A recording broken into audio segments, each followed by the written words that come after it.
Big match alla Catania 46 di Vito Piacente che sconfigge 5-3 la Sampdoria, anch'essa a pieni punti, seppur dopo una vittoria nella partita contro la Legnoplast. Decide, direi, il contributo offerto dai viola, soprattutto Virgilio Vitale sugli scudi, il portiere ex Sampdoria che davvero si è assolutamente tolto un grande capriccio, quello di vincere contro una squadra che l'aveva visto protagonista lo scorso torneo, non riconfermato nella gestione d'Occula. La partita è stata, direi, ben giocata. Il primo tempo 3-0, forse una spada di Damocle per la Sampdoria è stata quella di non avere proprio il titolare, ovvero Livio Lofaro, che ha sostituito appunto Simone Tomasello nella scorsa partita titolare. La Sampdoria ha sicuramente subito il colpo, l'1-0 di Roberto Balsamo, il 2-0 di Canizzaro e il 3-0 di Maurizio Ranno.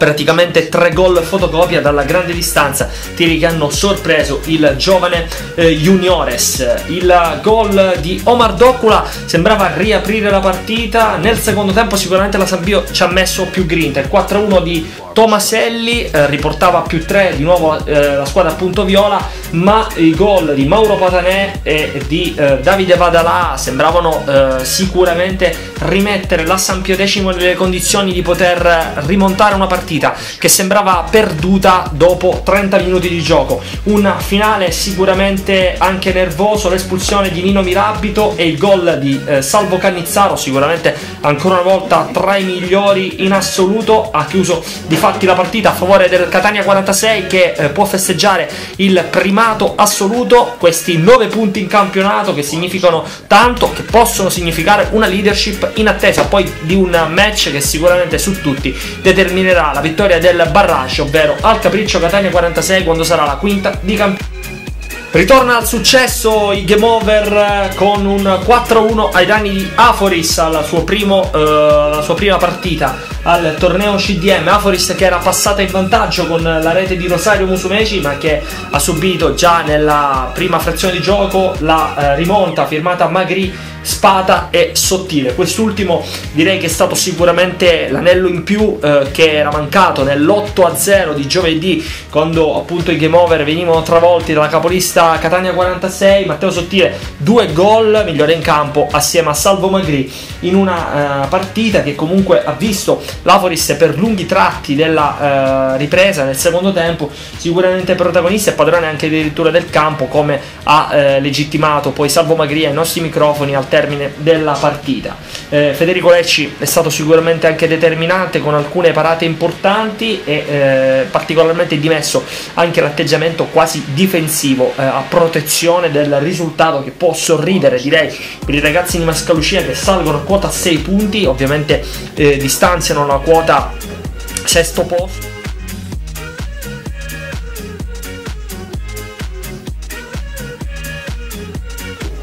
Un pareggio dei vincitori né vinti nel match tra Legnoplast e Pianeta Casa, entrambe sconfitte nelle partite d'esordio per la Legnoplast, 2 sconfitte contro Catania 46 e Sampdoria. Arriva un 3-3 che però sicuramente sa di beffa, 3 volte in vantaggio grazie alle reti di Rosario Roccazzella, Francesco Mannino e Salvo Favazza, 3 volte rimontate dalla rete di Salvo Lo Giudice, Adrian Bica e Fabio Guardo. Una partita che ha visto sicuramente tante assenze, tra le quali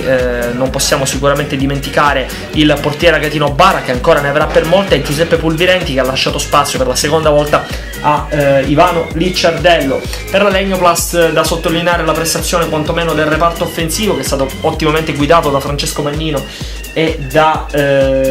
Rosario Roccazzella. Per il Pianeta Casa sicuramente ancora l'assenza del portiere, ma anche quella di Giovanni Lo Giudice, squalificato dopo la espulsione combinata nella partita esordio contro il Capriccio, sono sicuramente dati che fanno riflettere. Un punto per parte, ma anche ancora una situazione di classifica che però non è assolutamente tranquilla, davanti di fatti soltanto a bontà e benessere.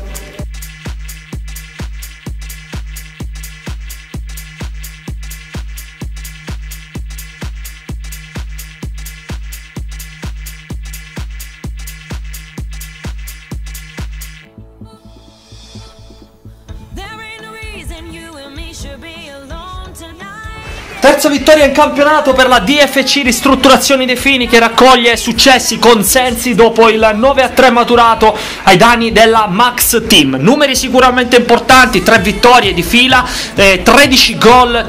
per Peppe De Fini, che è assolutamente il bomber del torneo CDM, nonché il principe sicuramente della competizione del martedì sera. Max Team capitanato da Carmelo Sapienza, male soprattutto nella prima parte, bene nella parte finale del primo tempo, dove appunto Giuseppe Fontanabianca e Nico Sapienza rimediavano dal 3-0 al 3-2, un parziale sicuramente favorevole, un buon break che lasciava presagire qualche cartuccia in più per i bianco-blu in casacca rossa, che nel secondo tempo però franano sotto i colpi di Felice Sessa, Peppe Scuderi, Cristian Posillico e per l'appunto Giuseppe De Fini, presidente ad honorem di questa squadra che si sta battagliando con grande intensità e buoni assolutamente presupposti tecnici al fine appunto di ottenere questa terza vittoria che permette ai bianco-blu di balzare al comando della classifica davanti ai casalesi, che sono immediatamente sotto a pieni punti però perché devono recuperare un turno. Quindi Max Team che se la vedranno giovedì nel recupero contro i casalesi, e lì magari c'è l'opportunità del riscatto.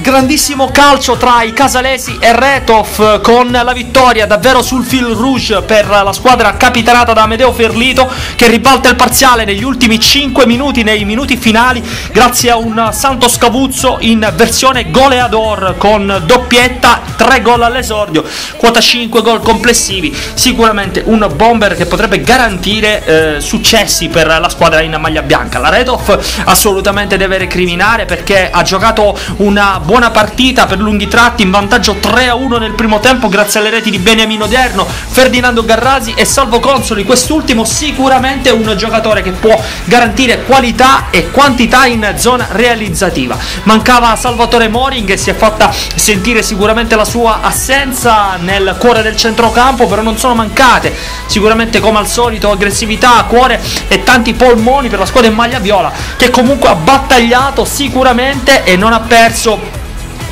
con l'onore delle armi sotto i colpi di una squadra, appunto i casalesi, che hanno vinto nei minuti finali grazie al gol di Marco Coniglio sul calcio di punizione quando valeva il 3-2, e di Santos Cavuzzo che in area di rigore ha sicuramente colpito il portiere Calogero Rovito, peraltro tra i migliori in campo al pari di Matteo Romeo, che si erige sempre al ruolo di protagonista. Per i casalesi 6 punti in classifica, giovedì il recupero contro Max Team, per Retov 3 punti, ancora però bisogna recuperare la partita contro New House, quindi sicuramente 2 squadre protagoniste nel torneo CDM.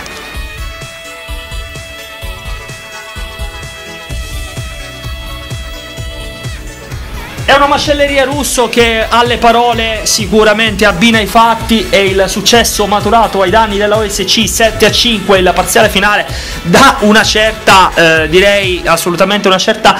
prestanza alla qualità del gioco sicuramente, e a quella dei suoi migliori protagonisti, cioè Francesco Gagliano e Giovanni Grasso, che hanno realizzato in tandem 5 dei 7 gol firmati. L'OSC ancora una volta nel secondo tempo si è sfaldata, 2-2 nella prima parte, nei primi 25 minuti di gioco, grazie alle reti di Carmelo Lorè e di Gaetano Pappalardo. Nel secondo tempo, a dispetto della buona, comunque della tanta grinta, sicuramente della buona corsa su tutti Edoardo Tramontana, la OSC non è stata capace nel mezzo del campo, a centrocampo, di giocarsi la partita con armi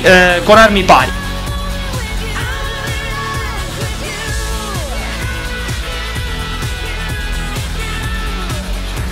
New House e Ottica Soul Style pareggiano sotto il diluvio finale di una partita sicuramente ricca e soprattutto intensa. 2-2, doppietta di Francesco Pignalli e reti di Nicolosi e di Mirko Ragusa, una partita che non si è fatta mancare praticamente nulla. Le parate di Sergio Giacobbe sono state determinanti ai fini del risultato finale, i gol di Pignalli sono stati altrettanto importanti per portare la New House avanti 2-0, 1-0 nel primo tempo, 2-0 nei minuti iniziali della ripresa. Ciononostante Angelo Nicolosi firmava il gol che dimezzava lo svantaggio, 2-1, e Mirko Ragusa al 50° minuto, sotto gli effetti davvero di una pioggia devastante importante, metteva il pareggio, il 2-2 che piegava la Newhouse, che aveva, dire il vero, sprecato tanto nella parte finale di partita. 2-2, divisione della posta, in attesa ovviamente di nuove ed emozionanti gare.